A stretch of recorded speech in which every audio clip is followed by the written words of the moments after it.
In today's video, I am going to be going over all the mistakes. I'm not going to share all the mistakes I've made, but in general, I've made a lot of mistakes since rejoining and re-entering this hobby. I've done some fantastic things. I've got no regrets, but I will admit I have made some silly mistakes, such as buying some epoxy because I thought I was going to be doing some crazy kit bashing with these plastic tools, to buying way too many paints. Like, I think a common mistake us beginners make when joining a hobby is you want to get all the gear, but you have no idea what you're doing. It's just accumulate, accumulate, accumulate, and then you just never have time, or you get such an overwhelming pile of shame that just nothing ever gets done. And basically, yeah, so let's just share my experiences, what I wish I had done previously, what I suggest you do in the future, and yeah, just sharing my experience as a beginner and sharing some useful tips and tricks on how to start Warhammer if you're on a budget. So to give you an idea of my current pile of shame is the way I started this hobby by rejoining it is I think how many people will start. I purchased the Warhammer 40k introduction starter set, which is a great place to start, and I still recommend many people do. You can also then double down, buy the paint set, and then you get all the paints you need to build and paint the Tyranids and the Space Marines. If you go online and you add some extra units, I think you need the Barb Gaunts for the Tyranids, and then you just need the Liberian and Terminator armor for the Space Marines, and you basically will have 2 complete combat patrols, which is the Warhammer 40k version of Spearhead. I will say I played one game of it, but it's less good than Spearhead in the sense that the teams aren't as balanced, the rules aren't designed for combat patrol. 40k is better, 1000 points, 2000 points. It's not built for one combat patrol versus one combat patrol, the same way that Spearhead has all the rules and the maps, sorry about that, all the rules and all the maps designed for it. That said, my main element for this hobby is I love the lore, but I love the models. I love painting them. It's just what brings me joy. And for that, the direction I took was heavily Age of Sigmar. From there, once again, I am budget brushwork for a reason. I doubled down and I found some guy on eBay that was willing to sell me a very cheap version of Scaventide. I think it was a steal. I think I paid just under like 130 pounds or 120 pounds. So I haven't converted it from my local currencies, but it was really cheap. And then also I had a friend that wanted the Stormcast side, so I sold that to him for like 55 pounds. So I got the Skaven side and I got all the books and the terrains for cheaper than I paid for the Sylvaneth Spearhead box. So to me, it was a steal.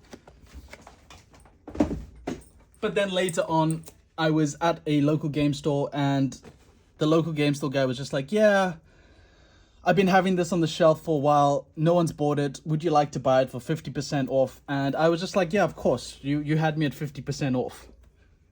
So I went heavily that side. I also, as you know, bought my kill team. I love my little squats. They've done a great job for me. I play with them pretty much every weekend. I have a lot of fun with them. But yeah, that's basically how I started this game.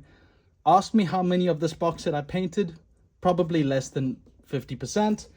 I haven't touched any of the Spearhead stuff. I've still got to paint it. My kill team's done, but I've added 5 more models now, so I've got to just repaint those guys. And I've got a bunch of other stuff on the stock that I'm just like working with. So I've done the classic, a huge pile of shame, super excited to get into the hobby.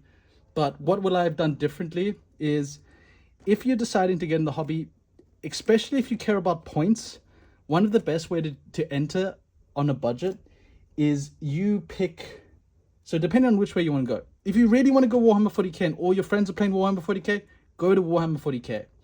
If you are interested in the models and the painting, stick to Age of Sigmar. It's far cheaper, less people play it, the models are far more pretty, but also it's so much cheaper to get a 2000 point army. In Warhammer 40k, combat patrols basically will always be about 500 points. at best, where in Age of Sigmar, you can get some spearheads that get up to like 600 points, and I know that the Sylvaneth is a great example. You can change the Tree Lord into an Ancient Tree Lord, and you can boost that thing up to over 700. I think you get up to like 750 points, just 10 models. So you buy 2 of those, you're already at like 1,400, 1,500. It wouldn't take a lot of effort or a lot of money to get to 500 points in Age of Sigmar. I mean 2,000 points, sorry. So tips and tricks number 1 is your choice of game does matter. Me personally, I would always recommend rule of cool. So pick the army that excites you the most, learn the lore, get into the game. So if I had to just recommend what people do now, is I would buy 1 kill team for 40k just to learn kill team, and 1 spearhead for Age of Sigmar so that they could learn 40k, but then from that they can then learn the rules of how to play Warhammer 40k like kill team rules, essentially, and just play that way. Tips and tricks number 2 is go to the game store and make friends. The best thing that you can do is, especially if you know what you want to build. Let's say you really want to build Thousand Suns. Go to the local game store, find a Thousand Suns player, and sit down with him and ask him what it's like to play the team. He would be so stoked to ask you to just to answer all your questions. He might even be so kind to be like, okay, let's play a game, or you can play my team, or you know, you go to the local game store and the team that you really want to try and play, they've got that on display and they'll let you play it for free. You know, there are some amazing people in this community. Not everyone like might be this kind, but from my experience sitting down with somebody and asking them, you know, finding somebody that has your team and you think that's where you want to go, ask them what's the best thing about the team, what's the worst thing about the team, what models to pick, what models to like. Don't be a metagamer, because especially when you're starting out, by the time you've built your army and painted it, the meta's changed. We're in 11th edition at that point. So don't worry about the meta, just go rule of cool. And that kind of eases into the next trip is, if you can't find somebody at the local game store, try Tabletop Simulator online. It's a Steam game. They've already got everything included. It saves you so much time. You can play all the different kill teams, all the different Warhammer teams, all the different Age of Sigmar teams, and you can play the team that you kind of want to try and just see if that matches your playstyle. Next tip is, what time of the year is it? If it's near December, wait. There are so many good discounts that happen around December. You can get all the cool December box sets and you'll get a huge discount, especially if one of those has the army that you really want. I think not last year was like Necrons and Dark Angels. So just depending on how lucky you are, you might get your box set, you might not. But like I said, we're here for the bargains. We're here to join the hobby as cheap as possible. The next thing is, never buy things from Games Workshop at full price. I bought this starter set at full price because I am a rookie. I made a huge mistake. It cost more than the whole Scaventide box. I will forever beat myself up for this purchase. I still love it because I entered the hobby and no regrets there. But in terms of its value to its cost, it's not there. I could have gone onto Amazon and got the same price basically, if not for 15% cheaper. It's just that I didn't know how Games Workshop operates. I'm sure many of you guys would have fallen into the same trap, but basically go to your local game store. They'll normally give you a 20% discount compared to Games Workshop. The other thing is, your location actually does matter. If you're in Europe, check out Germany. I'm told that they sell their units a lot cheaper. If you are in Asia, Japan is the solution.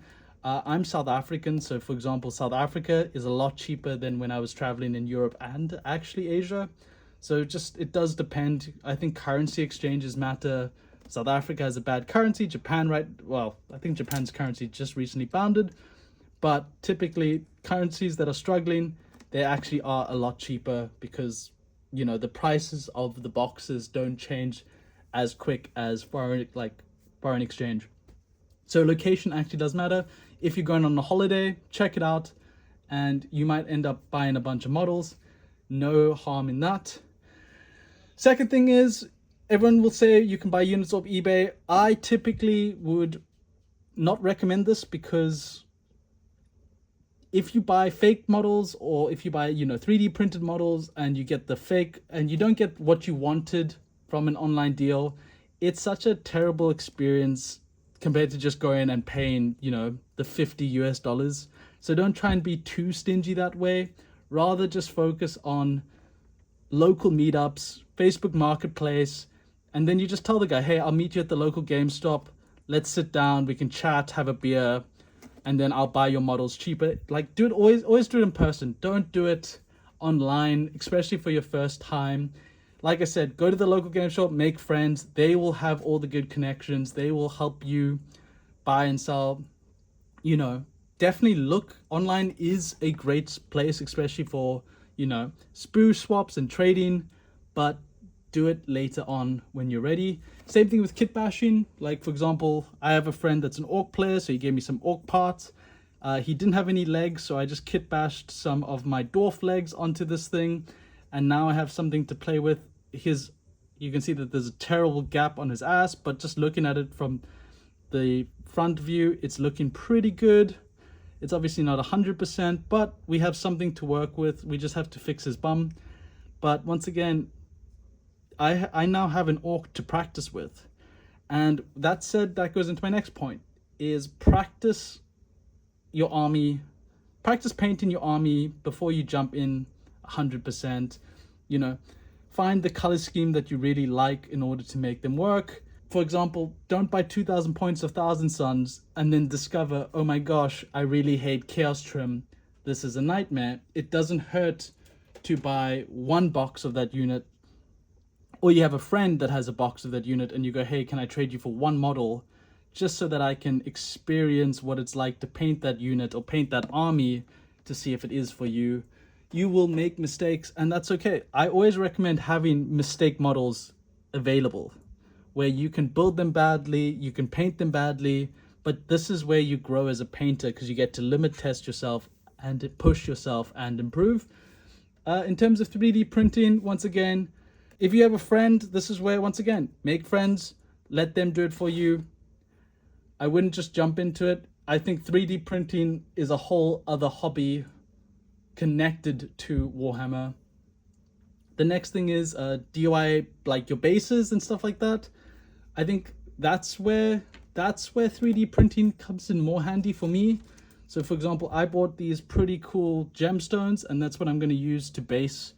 And yeah, that's my game plan, is using small things to elevate my gameplay and my model painting. Something like this Tamir soil effect, things like that. It's these small things that do actually make a difference, but it's super cheap. Don't just buy those expensive bases or those expensive terrains.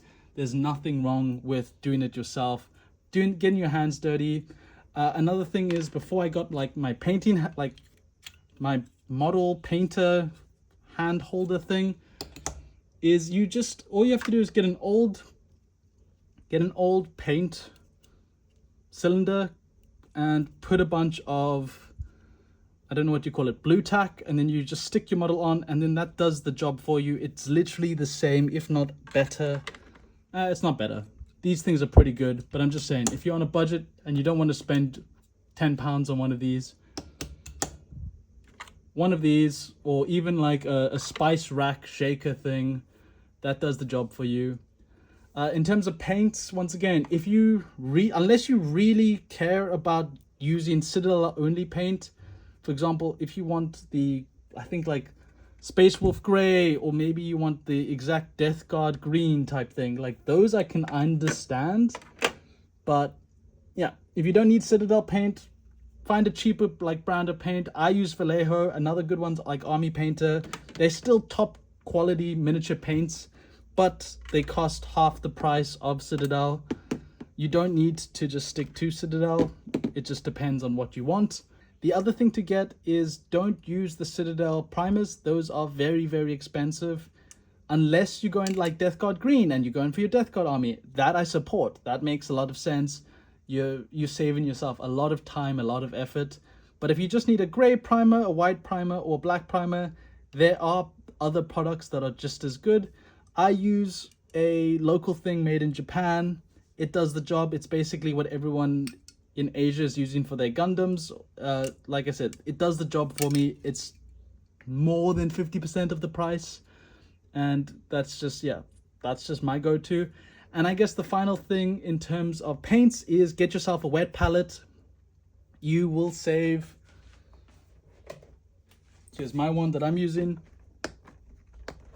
but get yourself a wet palette. You can basically save a lot of money on your paints in the long run, especially if you're starting out.